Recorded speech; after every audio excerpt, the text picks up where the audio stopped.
toda a liberdade aqui, Espírito. Nós damos ao Senhor toda a liberdade para falar conosco nesta noite. Como é bom, Senhor, estar na Tua presença, Senhor.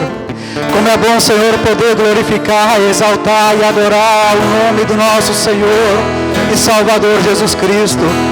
Senhor Jesus, esta noite derrama da Tua glória, derrama da Tua graça. Derrama, Senhor, da Tua unção sobre o nosso meio, Senhor.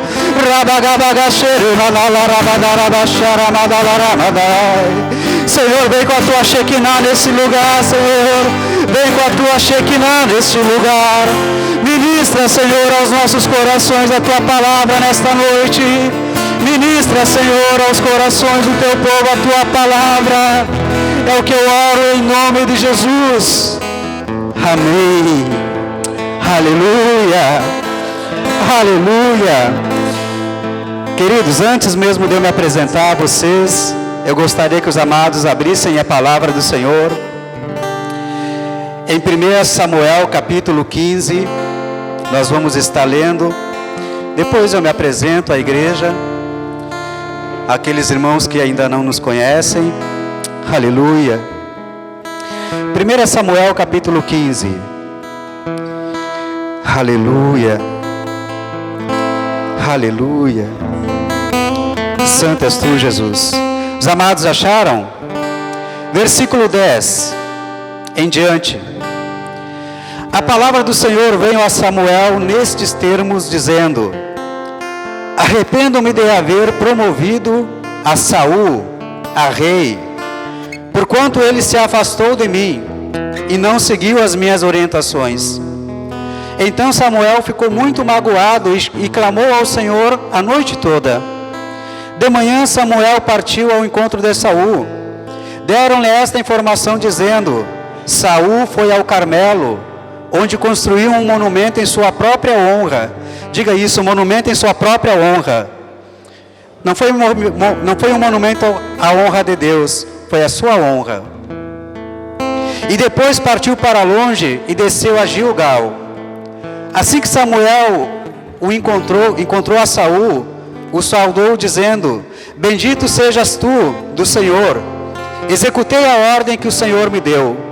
Contudo Samuel lhe perguntou dizendo: e que são esses balidos de ovelha que chegam aos meus ouvidos? E esses mugidos de bois que escuto? Ao que lhe replicou Saul: os guerreiros o trouxeram de Ameleque. Eles preservaram o melhor dos animais, grandes e dos pequenos, a fim de oferecê-los em sacrifícios ao Senhor, o teu Deus. Porém destruímos totalmente o restante.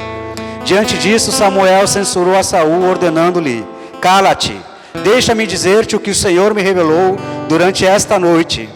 Então lhe rogou Saul, dizendo: dize-me. E Samuel falou: por menor que seja aos teus próprios olhos, não és hoje chefe das tribos de Israel?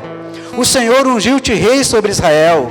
Ele te enviou como missionário, com a seguinte recomendação: parte, decreta anátema sobre esses pecadores, os amalequitas, faze-lhes guerra até que sejam totalmente exterminados. Por que tu não obedeceste às palavras do Senhor? Por que te precipitaste sobre os despojos do inimigo e fizeste o que é mal aos olhos do Senhor? Então Saul argumentou com Samuel: mas eu obedeci ao Senhor, realizei a missão ao qual foi incumbido. Poupei, porém, a Agag, rei dos amalequitas, mas aniquilei os amalequitas. Até aqui, queridos. Pode se sentar em nome de Jesus. Os amados que ainda não me conhecem, eu sou o pastor Chiru. Chiru é nome, não é apelido. Amém? Congrego nesse ministério Jesus para as Nações desde o ano de 2003. Quando esse ministério nasceu lá em Rosário do Sul, no coração do nosso apóstolo, do apóstolo José Iracete, no terceiro culto desse ministério eu estava juntamente com eles na sala da casa deles. E de lá para cá nós temos visto o que Deus tem feito nesse ministério. Deus tem abençoado de uma maneira extraordinária. E deixa eu dizer uma coisa para vocês, queridos. Humanamente falando, eu não poderia estar aqui ministrando para vocês. Porque eu venho de uma família muito simples lá em Rosário do Sul. Uma família pobre, sem condições. Eu me lembro que quando eu me converti ao Evangelho, não nesse ministério, eu me converti em 2002, 2013 eu conheço o apóstolo. E quando eu comecei a tentar me envolver com a obra de Deus, foi um missionário lá de uma cidade, lá de Minas Gerais, e ele disse para mim o seguinte: Deus vai te usar para a palavra, tu vai ser um pregador do Evangelho. E eu jovem, lá nos meus 19 anos, aquela palavra entrou no meu coração de uma maneira. Depois veio um diácono da igreja que eu congregava, ele olhou para mim e disse assim: não vai atrás daquilo que o missionário disse para ti. Porque tu não tem condições, tu não tem conhecimento, tu não tem intelecto. Tu não tem condições de subir no altar. Então, amados, hoje eu sou uma promessa de Deus aqui para vocês. Cada vez que eu subo nesse altar, eu me lembro daquilo que o Senhor falou para mim lá atrás, que Ele iria fazer. E esse ministério nosso, ele tem uma questão muito prática, que é a questão de colocar as coisas em ordem, em alinhamento. Sabe, amados, todo ministério que ele não anda debaixo de um alinhamento, que ele não anda debaixo da decência e da ordem da palavra de Deus, ele não tem como prosperar, ele não tem como ir para frente. A palavra de Deus, ela diz que tudo tem que ser feito com decência e ordem. E precisa haver um alinhamento. O nosso ministério, ele caminha debaixo de um alinhamento. E eu estava orando ao Senhor em relação à palavra dessa noite. E eu sou sincero para os irmãos, eu cheguei a dizer para o Senhor: Senhor, deixa eu ministrar outra palavra. Porque uma palavra hoje é um culto de consagração a pastorado, de consagração de diáconos. Deixa eu levar uma palavra mais em relação a tuas bênçãos, a cura, a tua unção. E o Senhor ministrou algo diferente no meu coração, amados, e eu preciso liberar para vocês. Porque, como eu disse para vocês, o reino de Deus, vocês precisam entender uma coisa: o reino de Deus, ele não é uma democracia. Por que as pessoas vêm para a igreja e elas acabam não parando, elas acabam não continuando na igreja? Porque elas vêm, elas se convertem e elas acham que as coisas têm que ser da maneira delas, do jeito delas. Elas acham que assim como há uma democracia aí fora, há uma democracia aqui dentro também. Só que o reino de Deus não é uma democracia. No reino de Deus é uma teocracia. O que é teocracia? Existe um rei, o rei dos reis, o Senhor dos senhores. É Ele quem comanda a igreja, é Ele quem dá as diretrizes para a igreja. E existem os seus servos, os pastores, as pastoras, os líderes, os apóstolos, mestres, evangelistas. Esses homens são os incumbidos de Deus de fazer com que a obra de Deus ela venha continuar andando. E nessa noite, queridos, eu quero pregar para vocês a respeito de algumas características que um rebelde tem. Diz para quem está do seu lado: característica de um rebelde. Diz para quem está do teu lado: se essa palavra te tocar, não grita, glorifica a Deus. Glorifica a Deus. Porque quando eu comecei a ouvir esse tipo de mensagem, irmãos, às vezes eu me mexia no banco, às vezes eu queria sair da igreja, e o Espírito Santo dizia: fica aí, porque é contigo mesmo que eu estou falando. Essa palavra aqui que nós lemos a respeito do primeiro rei de Israel, chamado Saul. A Bíblia diz que Deus pega esse rei do nada também, ele não era ninguém. A família dele era uma das famílias mais pobres e simples de Israel. E Deus chama ele, Deus coloca ele sobre a liderança de uma nação. E esse homem começa a governar, só que ele chega num determinado momento, aonde Deus usa a boca do profeta Samuel para dizer para ele: olha, eu quero que tu vá até o país de Ameleque, dos amalequitas.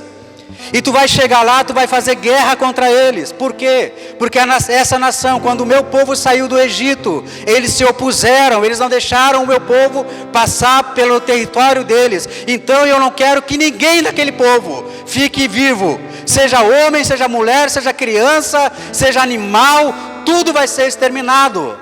Você pode dizer assim: mas pastor, que palavra forte, como é que pode Deus mandar exterminar tudo? Irmãos, você tem que entender que aquele povo era um povo perverso, pecador, era um povo que não amava a Deus, era um povo afastado, e ele teve a chance de se voltar para Deus, ele teve a chance de deixar o povo de Israel passar pelo seu território, e eles não deixaram, e Deus dá uma ordem através de Samuel: tu vai ir, tu vai destruir tudo.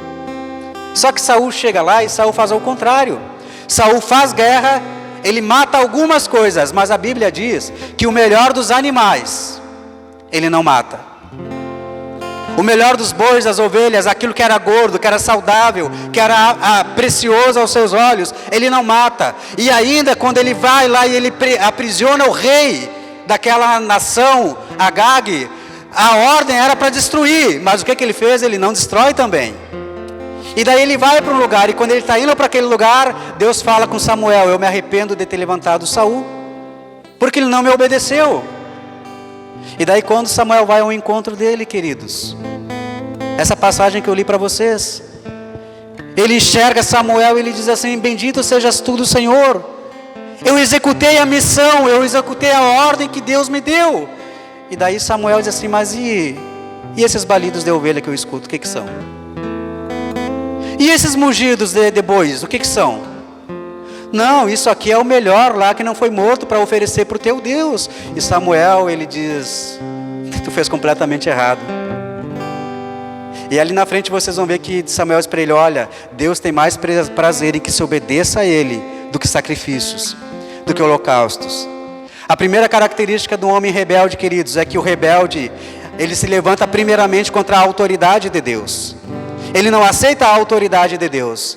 Saul, ele só tinha que fazer uma coisa: a ordem era destruir tudo, mas ele se levanta contra a autoridade de Deus. Ele diz: não, eu não vou matar tudo, eu vou matar alguma coisa, mas alguma coisa eu vou guardar para sacrificar para Deus. Sabe, o espírito de rebeldia, muitas vezes dentro da igreja ou na nossa casa, nós identificamos ele quando ele se coloca na posição de chefe supremo, quando ele comanda as coisas, quando ele diz que quem sabe, quem decide é ele. Também, se nós pararmos para analisar em Gênesis capítulo 10, nós vamos ver a respeito de um homem chamado Nimrod. A palavra Nimrod significa aquele que se rebela contra Deus. A Bíblia diz que esse homem, ele foi um poderoso caçador diante do Senhor. Olha bem, diante do Senhor. Quando nós vemos na Bíblia, nós não vemos os homens diante do Senhor, nós vemos os homens atrás do Senhor. Sempre quando nós vemos Deus falando, Deus fala: o Senhor está à nossa frente, o Senhor é nosso escudo, o Senhor é a nossa fortaleza, o Senhor é a nossa rocha. Sempre nós atrás, não na frente. Mas a Bíblia coloca esse homem como ele estivesse diante do Senhor, à frente do Senhor. E muitos estudiosos, queridos, dizem que Nimrod, ele foi o construtor da Torre de Babel. Nós não sabemos se foi ou se não foi, mas se vocês pararem para analisar por que foi construída aquela Torre de Babel, lá em Gênesis capítulo 12, 11, 12, lá fala que quando eles estavam construindo aquela torre, eles disseram o seguinte: vamos levantar uma torre que chegue até os céus. Para quê? Para que o nosso nome não seja espalhado. Mas você vai dizer assim: pastor, o que tem a ver uma coisa com a outra? Simples, queridos. Nimrod, ele era bisneto de Noé. Ele era a terceira geração depois do dilúvio. E Nimrod, com certeza, ele sabia tudo que tinha acontecido no dilúvio. Ele sabia que Deus havia destruído a raça humana. E quando ele constrói aquela torre, está construindo aquela torre, o que ele está dizendo é o seguinte: nem Deus mais vai mandar dilúvio para nos destruir, porque Ele pode mandar a água que for, a torre vai ser tão alta que nós vamos estar lá. Se rebela contra a autoridade de Deus. Sabe, meus amados, o rebelde, ele é assim, ele não aceita a autoridade de Deus. Segunda característica do rebelde: ele não aceita as autoridades que Deus coloca sobre a terra. Vamos lá em Romanos. Romanos capítulo 13, vamos abrir lá. Sabe, irmãos, o Senhor me deu uma palavra de ensino e eu preciso entregar para vocês. Romanos capítulo 13, olha só o que diz. Aleluia.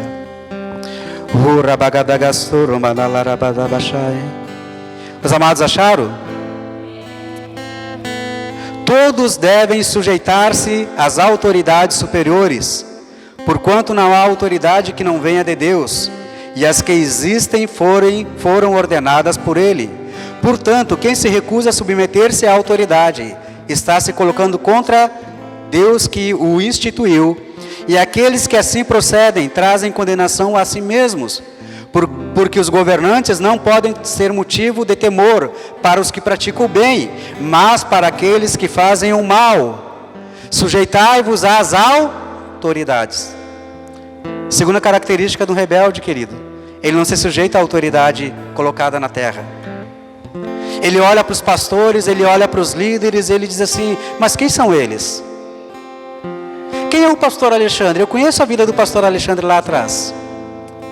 Quem é o pastor Gustavo? Eu conheço a vida dele lá atrás. Quem é o pastor Guido? Eu conheço.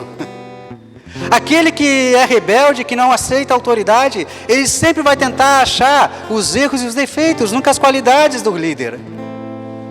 E essa é uma característica dos rebeldes que nós precisamos cuidar, queridos. Eu sei que essa palavra, ela é uma palavra dura, mas ela é uma palavra que ela está tocando em pessoas aqui. Eu não estou dizendo que você está em rebeldia, eu estou dizendo que você precisa analisar bem essa questão. Por quê? Porque o líder, ele é levantado por Deus. O pastor, ele é levantado por Deus. O apóstolo, ele é levantado por Deus. Os diáconos são levantados por Deus. Os evangelistas, mestres, missionários, levitas são levantados por Deus. E quando a gente se levanta contra eles, a Bíblia diz que não é contra eles que nós estamos indo, é contra aqueles que os levantou, é contra aquele que colocou ele lá. Deus deu um cajado para os pastores, queridos, e esse cajado, quando ele é usado, se as pessoas não aceitam, não vai ser o pastor o culpado, vai ser aquela pessoa que não aceitou.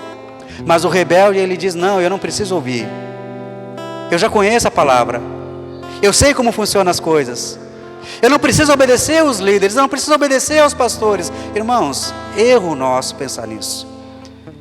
A Bíblia diz: crede nos profetas e prosperar. Crede nos profetas e o quê? Prosperareis. E se as autoridades são levantadas por Deus, nós temos que amar, honrar, glorificar Jesus pela vida delas, orar pela vida delas. Mas você pode dizer assim: pastor, quer dizer que eu que não tenho um cargo na igreja, eu não sou um homem de Deus, eu não sou uma mulher de Deus? Você é, com certeza. Mas hoje talvez você não esteja numa posição de autoridade ainda. Então, honre aqueles que estão em autoridade hoje, para amanhã você ser uma autoridade. Mas o rebelde não vê as coisas assim. Josué, irmãos, Josué, ele andou com Moisés 40 anos. Por 40 anos Moisés treinou Josué. Josué, ele era um jovem de 40 anos mais ou menos, e ele foi treinado como um general, como um líder militar. Só que lá na frente, quando Deus decide levar Moisés, quem é que fica no lugar de Moisés? Josué. E por que Josué fica no lugar de Moisés? Porque ele respeitou a liderança de Moisés sobre a vida dele. Josué foi um líder que ele entendeu que ele estava numa posição de autoridade, mas acima dele havia mais pessoas, e ele respeitava isso, ele honrava isso. E quando nós olhamos a Bíblia, querido, você vai ver que sempre Deus falava: Josué, servo de Moisés. A Bíblia chamava Moisés servo do Senhor, mas quando falava de Josué, falava Josué, servo de Moisés. E nós vamos ver Josué sendo chamado de servo do Senhor no último capítulo de Josué, quando ele morre. No final do capítulo lá diz assim: e faleceu Josué, ou morreu Josué, servo do Senhor. No último capítulo ele foi reconhecido como servo do Senhor. Aleluia. Terceira característica do rebelde: ele é alguém muito orgulhoso. Olhe para quem está ao seu lado e diga assim: conhece alguém orgulhoso? Sabe por que o líder ele não tem que ser orgulhoso, irmãos?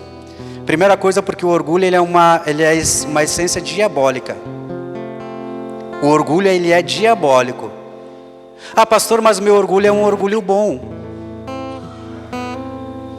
É? A Bíblia diz que existia um anjo chamado Lúcifer, anjo de luz. A Bíblia diz lá em Ezequiel que esse anjo ele era chamado de querubim ungido. A Bíblia diz que esse anjo ele era considerado o aferidor de medida do céu. Sabe o que é o aferidor de medida do céu? Se você pudesse chegar até o céu naquela época que Lúcifer estava lá no céu, e você chegasse para o Senhor Deus e perguntasse: Deus, qual é o maior exemplo de perfeição aqui no céu? De beleza, de sabedoria, de poder. Sabe o que Deus iria falar para você? Olhe para esse anjo aqui, ó. Ele é o aferidor de medida. Ele é poderoso, ele é sábio, ele é inteligente. A Bíblia diz que esse anjo andava no meio de pedras afogueadas, irmãos. Ele era tão poderoso que quando ele cai, ele traz a terça parte dos anjos junto com ele. Só que a Bíblia diz lá em Isaías que esse anjo, fazendo alusão a ele, ele diz o seguinte lá em Isaías: ele fala o seguinte: eu subirei até os céus, colocarei meu trono acima do trono de Deus, e serei, no mínimo, semelhante ao Altíssimo. Por ele ter poder, por ele ter autoridade no reino de Deus, por ele ser poderoso no reino de Deus, esse anjo, ele diz: eu vou colocar meu trono acima do trono de Deus, e eu vou ser semelhante ao Altíssimo. Olha o orgulho aí. Então, quando Deus vê alguém orgulhoso, Deus se lembra de Lúcifer. Sabe, irmãos, o orgulho, ele não pode estar dentro de nós. Nós não somos nada, nós não somos ninguém. Deus é. Se Deus levantou nós, é porque Ele tem misericórdia, é porque Ele tem um projeto na nossa vida, é porque Ele nos ama, mas não é porque pelo meu conhecimento, pelo meu muito falar. Sabe, às vezes a gente se engana pensando porque Deus usa A, B, C e D, aqueles homens são maiores do que nós. Não, eles carregam uma unção, mas se eles pecarem no orgulho, eles também vão cair. E o rebelde, ele é orgulhoso, ele se orgulha de tudo. Houve uma cura aqui, glória a Deus, Jesus me usou. Olha, pastor, fazia tanto e tanto tempo que eu ia lá, que iam irmãos lá naquela casa daquela irmã orar, e ela não era liberta. Pastor, eu botei o meu pé lá e o demônio, sumiu.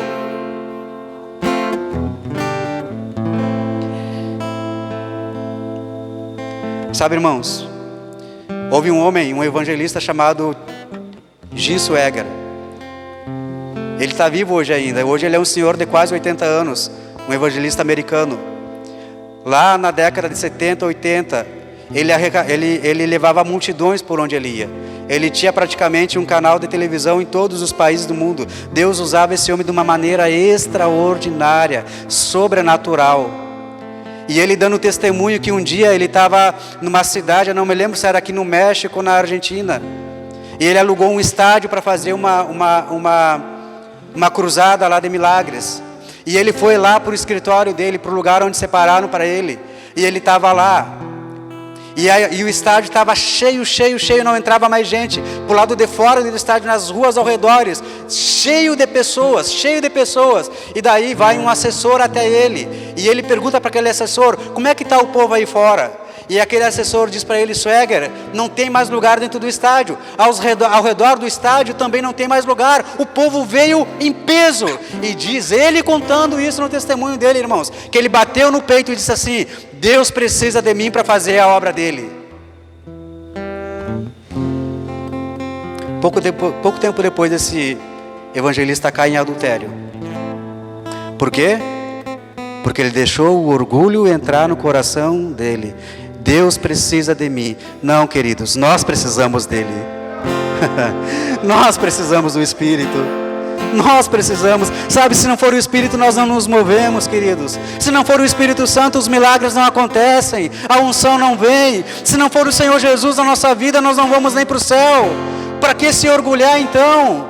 Tem pessoas que se orgulham pelo carro que tem, pela casa que tem, como se isso fosse entrar no céu. Não vai entrar. Seja humilde. Seja humilde. Não seja um rebelde nesse sentido, de ter orgulho no teu coração. Vai adiantar para quê? Olha o exemplo que Jesus deu. Jesus, ele pegou uma bacia, encheu de água, botou uma toalhazinha aqui no seu ombro, mandou os seus discípulos sentarem. E ele começou a lavar os pés de um por um. Ele lavou os pés de Tomé, que não cria. Ele lavou os pés de Judas, que ele sabia que ia trair ele lá na frente. Ele lavou os pés de Pedro, que era impetuoso. Ele foi lavando os pés. E daí quando ele chega no pé de Pedro, Pedro diz assim: o quê? Tu vai lavar meus pés, Senhor? E Jesus disse: o que eu vou fazer agora não te importa, depois tu vai saber. E daí Pedro diz: não, Senhor, o Senhor lava meus pés? Não. Esses caras aqui embaixo, ó, eles não conhecem de autoridade, eu conheço. Nos meus pés tu não vai lavar. E daí Jesus fala para ele: se eu não lavar os teus pés, Pedro, tu não tem parte comigo nesse ministério. E daí Pedro diz: então não só os pés, já lava todo o corpo. E daí Jesus para ele: não, quem lava os pés não precisa de mais nada. Jesus termina e Jesus olha para eles e pergunta assim: vocês sabem o que eu fiz? Vocês sabem por que eu fiz isso? Se eu que sou mestre e Senhor, e vocês me chamam assim, e vocês dizem bem porque eu sou. Se eu que sou o Senhor, o Criador de tudo, porque Ele é Deus. Se eu lavei os pés de vocês, quanto mais vocês devem fazer o mesmo. Olha o maior exemplo de humildade. Jesus não precisava ter orgulho dentro dele. A Bíblia diz que Jesus se esvaziou da sua glória, do seu poder, e ele veio na terra, ele se fez como homem, ele aceitou a morte de cruz. Irmãos, nós não temos noção que Jesus passou naquela cruz para que hoje nós estivéssemos aqui. E em nenhum momento ele demonstrou orgulho por quem ele era. Então, nós não podemos demonstrar orgulho também, mas o rebelde, ele é alguém orgulhoso. Quarta característica do rebelde: ele sempre tem razão de tudo. Conhece uma pessoa assim que sempre tem razão? Eu não estou falando das irmãs do casamento, tá? É uma brincadeira, irmãs, dá uma risadinha aí, descontraiam. Às vezes eu olho para minha esposa, a gente conversando, e digo assim: tá bom, filho, eu sei que tu tem razão em tudo. E ela dá a risada. O rebelde, ele sempre tem razão. Samuel chega para Saul e diz assim: Saul, ele chega para Samuel e diz: eu fiz o que o Senhor me mandou, viu, profeta? E daí Samuel diz assim: tá, mas eu estou escutando aqui uns balidos, eu estou escutando aqui uns mugidos. Tu fez mesmo tudo que Deus te mandou tu fazer? Tem certeza? Não, mas o Senhor tem que entender uma coisa: isso aqui a gente trouxe para consagrar o Senhor, para sacrificar o Senhor. Aí Samuel diz assim: não, filho, não é assim. Não é assim. Mas ele continuou dizendo: não, eu fiz para consagrar o Senhor, para dar para o Senhor. Então, irmãos, a característica do rebelde é que ele sempre tem a razão em tudo. Você não conhece alguém assim? Numa briga entre casal, que sempre um quer ter a razão, ou sempre os dois querem ter a razão, e nenhum dá o braço a torcer para o outro. Esse filho é assim porque tu criou assim, mulher, porque tu bajulou, porque tu deu carinho, e porque isso e porque aquilo.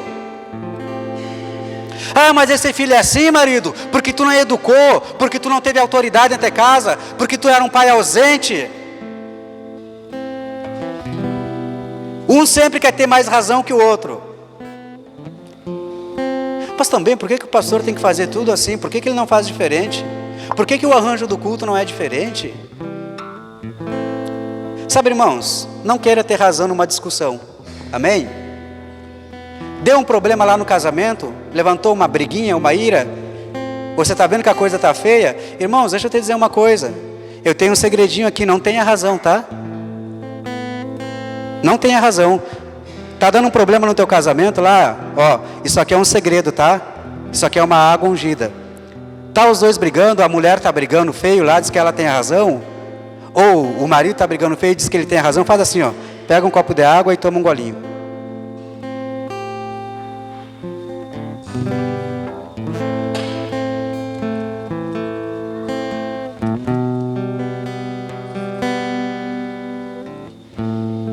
Fecha a boquinha, porque se tu abrir a boca tu vai virar água em ti. Então fica com a boca calada.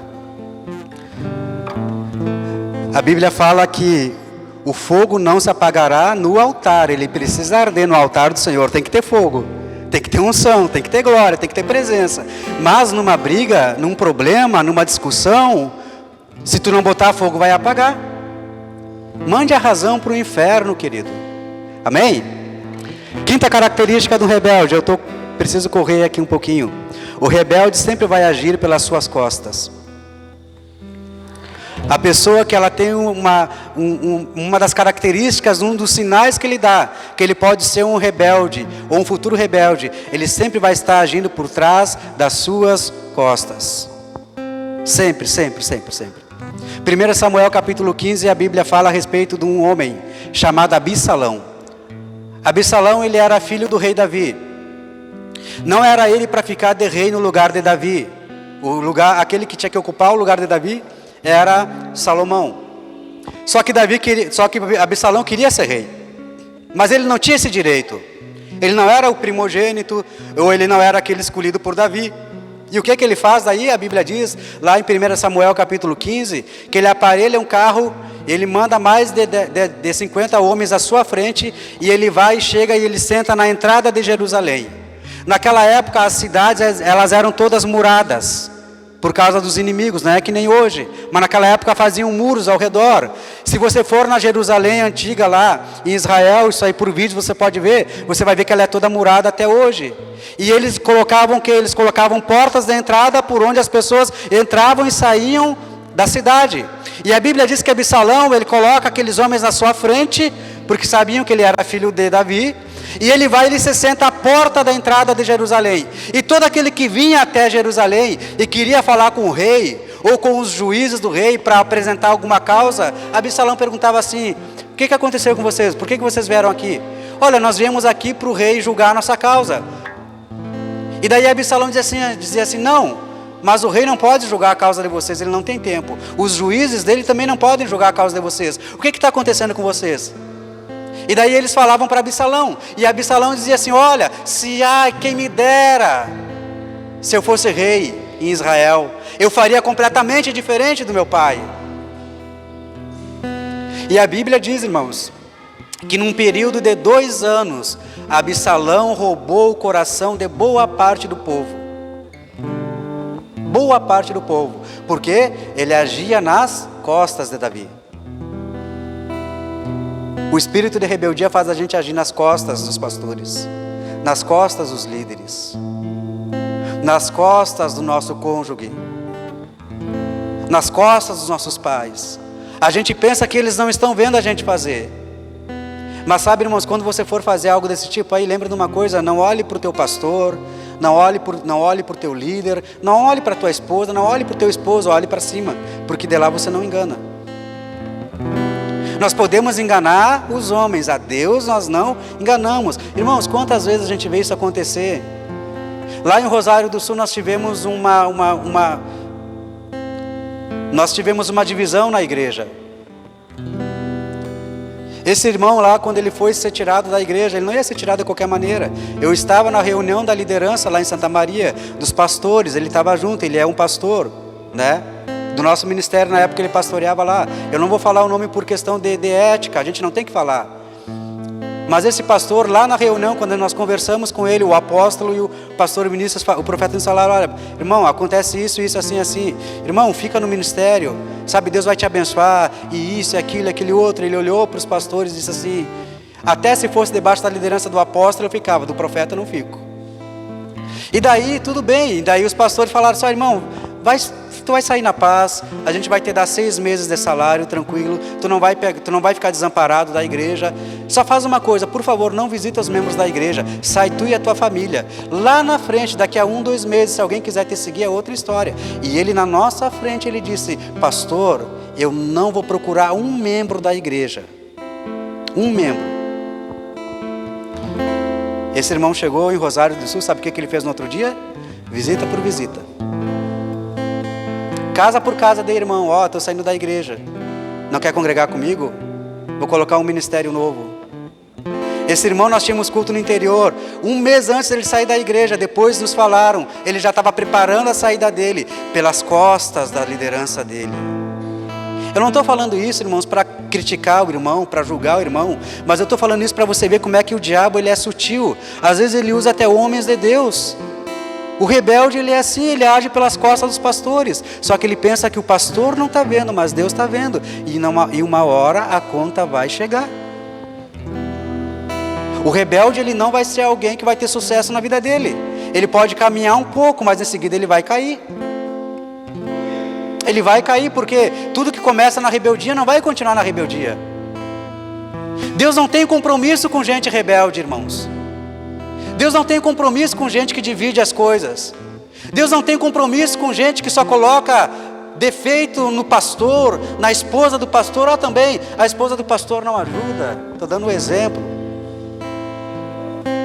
Olha como o pastor é ungido por Deus, mas já a esposa dele, parece que a unção foi até o pastor e não chegou nela. Irmãos, não fala isso. Não levante a crítica contra aqueles que Deus levantou. Amém? Sabe qual foi o fim de Absalão? Absalão morreu. Não foi o rei Davi que matou ele, mas ele morreu. Por quê? Porque ele estava fazendo coisas por trás da autoridade. E irmãos, olha, deixa eu te dizer uma coisa: aquilo que tu planta, tu colhe. Se tu plantar rebeldia, tu vai colher rebeldia. Se tu plantar obediência no reino de Deus, tu vai colher obediência. Se tu plantar amor, tu vai colher amor. Se tu plantar ódio, tu vai colher ódio. O reino de Deus é muito simples, existe essa lei espiritual. Plantou, colheu. Só que às vezes o rebelde não entende isso. E para terminar, sexta característica do rebelde: o rebelde, ele é alguém que não tem caráter nenhum. Uma pessoa que tem caráter, irmãos, ela não se rebela contra a autoridade. Uma pessoa que tem caráter, ela nunca vai trair o marido, ela nunca vai trair a esposa. O homem de Deus, uma mulher de Deus que tem caráter, e caráter não é aquilo que eu estou mostrando para vocês aqui, viu? Caráter não é aquilo que os levitas mostram para vocês aqui na frente, o que os pastores mostram para vocês aqui na frente. Caráter é aquilo que ninguém vê, lá no secreto deles, lá no escondido deles. Caráter não é uma questão exterior, é uma questão interior. E tem pessoas que não têm caráter. O rebelde, ele não tem caráter. Se ele tiver que difamar alguém, ele vai difamar. Às vezes ele nem sabe. A pessoa que não tem caráter, ela é assim, Vou dar um exemplo. Ela ouviu uma conversa lá. É um exemplo, amém, irmãos? Glória a Deus. Ela ouviu uma conversa lá. Vou falar do pastor Jefferson, que é mais chegado. Que o pastor Jefferson traiu a esposa dele. A pessoa que ela tem caráter, quando ela ouve aquela conversa, ela vai dizer o seguinte: não, peraí, eu conheço o pastor, ele não é de fazer isso. E outra coisa, eu não vou falar A e nem B dele. Quem tem que tratar com ele é Deus. Mas a pessoa que não tem caráter, quando ela ouve isso, ela nem sabe se é verdade. O que ela faz? Ela começa a espalhar, o pastor, vocês viram, irmãos, esses dias inclusive eu passei lá em tal lugar e eu vi o pastor Jefferson de mãozinha dada com uma mulher que não era esposa, a pastora Fabrini, nem viu. Irmãos, olha, irmãos, vocês viram como está a igreja, irmãos? É só fofoca, é só problema, parece que o pastor não tem pulso. O homem de Deus, a mulher de Deus, aquele que tem caráter, ele não vai ir atrás disso aí. Ele vai deixar tudo na direção do Senhor. Irmão, tu ouviu tal coisa mesmo do pastor lá? Eu ouvi. Então vamos fazer o seguinte, vamos chamar o pastor aqui, tu vai falar na frente do pastor o que tu está falando. A pessoa que não tem caráter, ela vai dizer o seguinte: não precisa, pastor. Deixa assim, irmão. Não precisa trazer o fulano aqui.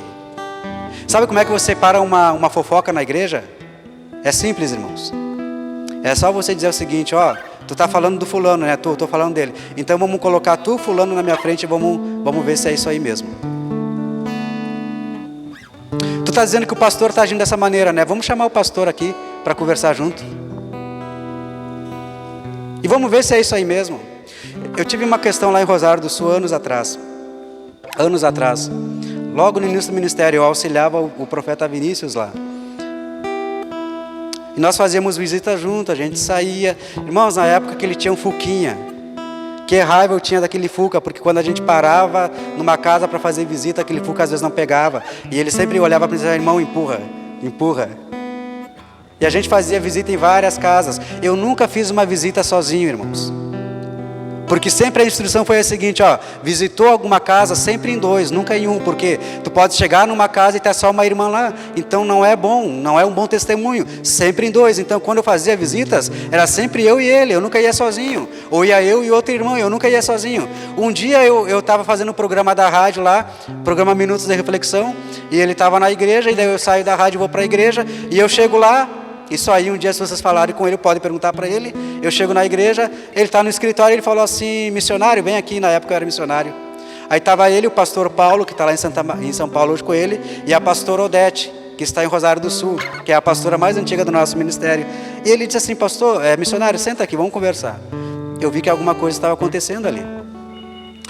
E daí ele falou assim: missionário, olha, veio uma irmã aqui falar que tu teve fazendo uma visita na casa dela e que tu falou mal de mim para ela. Eu disse: quem é a irmã, pastor? Não, eu não posso te falar o nome dela. Eu digo: pastor, quem é a irmã? Porque se ela está falando isso aí, faz o seguinte: traz ela coloca ela na minha frente agora aqui. Se ela vai estar no culto hoje, o senhor traga ela aqui, coloca ela na minha frente para ela dizer que eu falei mal do senhor na frente dela. Porque eu não falei. E ele falou assim: missionário, eu não estou duvidando de ti, eu estou te falando porque alguém trouxe isso até mim. Eu disse: não tem problema, pastor, traz ela. E daí a pastora Odete e o pastor Paulo falaram: é verdade, o missionário nunca fez isso, ele sempre andou do seu lado, está estranha essa conversa. E daí, quando ele convida a irmã para vir, vocês acham que a irmã quis vir? Pouco tempo depois ela andava lá, se prostituindo. Por quê? Porque a pessoa sem caráter, quando ela é pressionada, ela foge. E o homem de caráter, ele tem que se manter firme. Amém, amados? Glória a Deus. Eu sei que talvez fosse uma palavra um pouquinho dura para vocês essa noite, mas é a palavra que Deus ministrou. E eu digo para vocês uma coisa: a Bíblia diz: filho meu, aceita a repreensão. Talvez eu não estou falando que estejam pessoas com essas características aqui, mas se porventura você vier desenvolver, ou você ver isso aqui em alguma pessoa, você já sabe, ó, está surgindo um potencial rebelde aí. Amém, queridos? Glória a Deus. Eu só queria apresentar bem ligeirinho. Está aqui hoje a minha tia, a tia Eloir, e os meus primos lá, o Marlon, a Maiara, a Celaci. Levantem aí no fundo, por favor. Se levantem aí.